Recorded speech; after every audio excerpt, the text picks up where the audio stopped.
Morning students, I welcome you to this class, and we have been studying about different natural resources. We have studied about the land and soil resources. We have also studied about the forest and wildlife resources. Today we are going to study about geography chapter 3, water resources. Students, water is very much important natural resource. It is, we can say, it is a precious gift of nature. Because of this water, our life is possible on earth. You might have heard the word that our earth is called a unique planet. What makes a earth a unique planet the different from other planets? It is because of the presence of air and water which makes life possible on earth and makes the earth a unique planet. Students, do you know how much water is present on the earth? Around 71% of earth's surface is covered with water. Now you can imagine how much water is present on the earth. Around 71% of earth's surface is covered with water. Therefore only 29% is the land, and therefore you can imagine this all the water can cover our whole earth. If all this water is spread on the earth, our whole earth could be covered with water, because 71% of earth's surface is covered with water. Only 29% of the earth is a dry land. So if there is this much water, why there is a problem of water scarcity? Why all the time everywhere we hear the problem of water scarcity? The reason, out of this total water, 97% of water is in the sea and ocean. So here is the problem. Here is the problem. You might have heard the sentence, people saying that water, water everywhere, but there is no drop of water, drinking water. Why? As we see that, we say that our earth is covered with the water, and which is 71%, then why there is a scarcity of water? Why there is a lack of water? Why there is a problem of water? The main problem is this: out of this total water, 97% of water is in the sea and ocean, which is a saline water. And this saline water or salty water, sea and ocean water is salty, and therefore it is not suitable for drinking, neither it is suitable for domestic purposes. So students, you cannot use this 97% water for drinking or for domestic uses.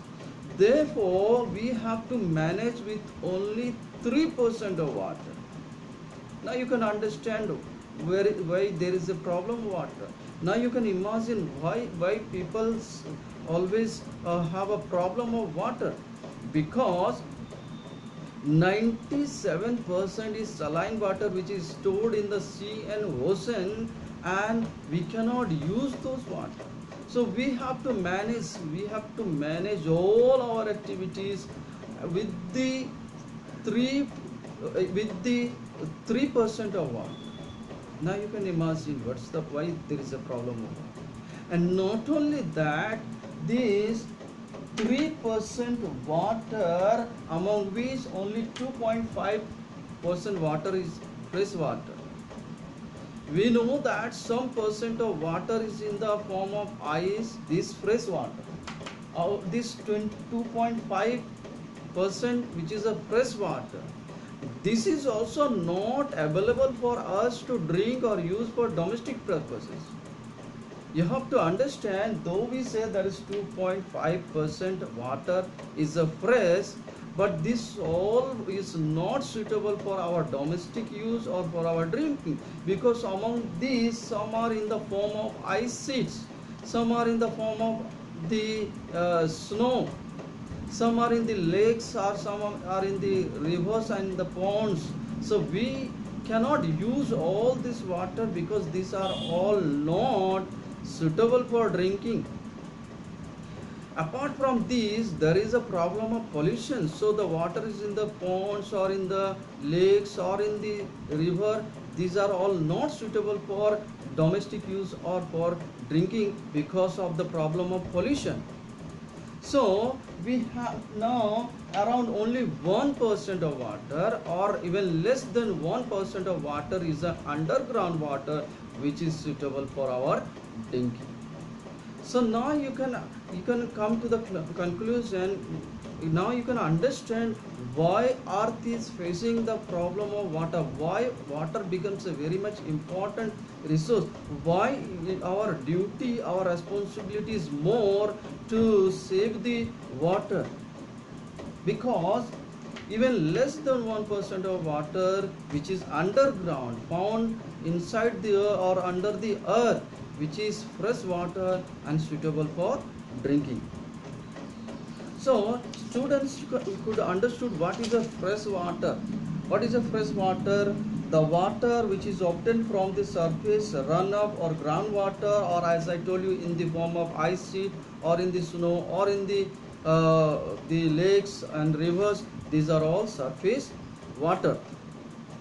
Now students, one more important thing that I would like to tell you here, why, how water is a renewable resource. How water is a renewable resource, from where does this water come from? So you have heard about the hydrological cycle of water. I would like to say something about the hydrological cycle of water. Students, hydrological cycle of water is the process of turning of saline water into fresh water. As I was telling you that how does this water is a renewable resource, how this water is renewed, how do we get this surface water in the ponds and rivers, in the lakes, where does this water come from? So students, this is done through the hydrological cycle. Hydrological cycle is the turning of saline water, means the water of the sea and ocean, which is saline water, which is salty water. As I told you, this water is not suitable for our use. Therefore, this saline water and they evaporate. We know that due to the heat of the sun, this saline water or this water of the sea and ocean, they evaporate and they rise up. When they rise up, they take the form of cloud. As we know, this all process, the evaporation, when this sea and ocean water gets heated, they become hot and they turn into water vapor. So this water vapor, they rise up and take the form of cloud. When they cool down in the atmosphere, they take the form of this cloud, and this, when this cloud becomes heavy, they travel to different places and they they precipitate, means they turn into water drops and then they fall into the ground as the rain, and again this rain water comes into the sea and ocean. So this student, this process continuously going on. You have heard about the water cycle, and so the same way it is the hydrological cycle of water. The definition of hydrological cycle of water is the turning of saline water into fresh water. How does it happen? I told you that the sea and ocean water evaporate and rise up, take the form of a cloud. When this cloud becomes heavy, they take the form of the water drops and then fall as a rain to the ground, and that is the fresh water. So this saline water, which is salty, not suitable for use, when they become the rain, they become the cloud and then becomes a rain, it becomes a fresh water. So that is the advantage, that is the good things, that we get this water as a renewable resource through the process of the hydrological cycle. Now students, we are coming to the next one.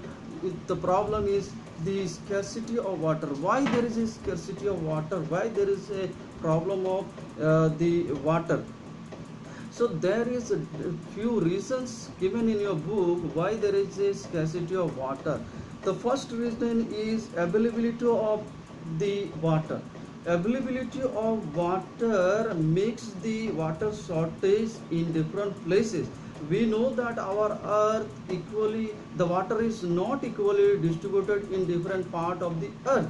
Let's take the example of India. Even in India, there are some places which receives a heavy rainfall, whereas some places receives very less rainfall, and this also causes the shortage of water in some places. Okay, so the areas where receives more water, they have a more water, and they also have the different water resources like ponds and rivers and lakes. So they have ample water, whereas the places, for example, in Rajasthan in India, receive very less rainfall, and therefore it is facing the scarcity of water. So availability of water in different places is not equal, and that also causes the scarcity of water in some places. Next is the excessive use or overutilization. Okay, excessive use or overutilizations, we know that due to the increase of populations, demand of food crop is increasing. As the demand of food crop is increasing, people are converting more land into agricultural land, and for cultivating more, people also need the more water for irrigation. Not only that, for different industries, running different industries and generating the hydroelectricity and different domestic uses. So these all are the excessive use or overutilization. Day by day the use of water is increasing. As the population is increasing, the demand of water is also increasing, the different uses of water is also increasing, and this also leads to the water scarcity. Next is, okay, the pollution.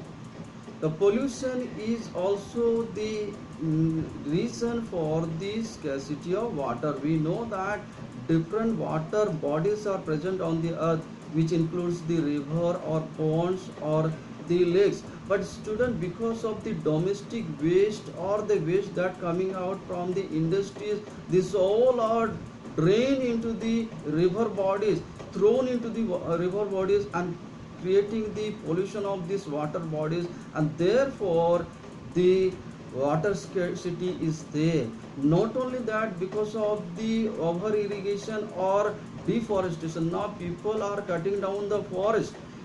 You know that forest or the plants and trees hold the underground water. This also helps in the retaining of water, and also helps in the rainfall. And therefore when we cut down these trees and forests, because of the deforestation, the scarcity water is on the earth. And these are the reasons I told you about the water, the uses of water, the scarcity of water, and the hydrological cycle of water. I hope you understood from this class. In the next class we are going to discuss about the different multi-purpose or river projects, which is the construction of dam. We will also discuss about the different problems related to the construction of dam. So that's all for today, and thank you very much.